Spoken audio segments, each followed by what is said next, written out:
তো কাস্টমার আমার কাছে এই মোবাইলটি নিয়ে আসার পরে বলতেছে যে ভাই মোবাইলটি মানে এই স্ক্রিন বন্ধ অবস্থায়ও মানে অতিরিক্ত গরম হয়, পাশাপাশি এটার ওয়াইফাই চলে না। তো এই কথা বলার পরে আমি কাস্টমারে বললাম যে আচ্ছা ঠিক আছে মোবাইলটি দেন, আমি একটু দেখি কী সমস্যা। তো পরে খোলার পরে আমার কাছে মনে হইলো যে মোবাইলটা মনে হয় আসলে একটু পানি লাগছিল। তো কাস্টমার বলতেছে যে সেটটা তো বাসায় থাকে, আমি আমি সঠিক বলতে পারি না।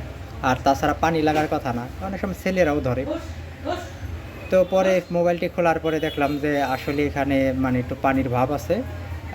মানে যখন তারে বললাম, তো তখন আমরা এই প্যানেলটি খোলার পরে তো দেখলাম যে এটা যে পাওয়ার আইসি আছে, এখানে আপনি চালু অবস্থায় হাত রাখা মানে কোনো মানুষের পক্ষে সম্ভব না। মনে হয় কি যে হাত পুড়ে গেল, মানে এত এই পরিমাণ এটা গরম হয়।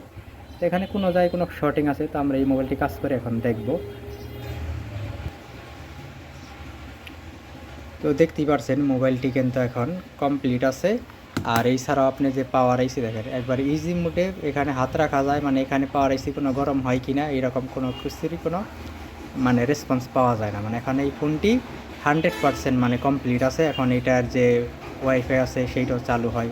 এছাড়া পাওয়ার আইসিতে দেখেন হাত রাখার পরেও কিন্তু একেবারেই মানে আমার কাছে আমি কোনো এটা গরমের কোনো রেসপন্সই পাই না। মানে খুবই সুন্দর, মানে এই কাজটি খুব সুন্দর হয়েছে আর কি। তো কোনো রকম কোনো শর্টিং নেই, সম্পূর্ণ সেটটি কমপ্লিট আছে। তো অবশ্যই সজীব টেলিকমে আসলে পরে আপনারা বিভিন্ন মোবাইলের খুব ইজিভাবে সমাধান পাবেন। আর ভিডিওটি যদি ভালো লাগে তাহলে অবশ্যই বেশি বেশি করে শেয়ার করবেন, সাবস্ক্রাইব করবেন।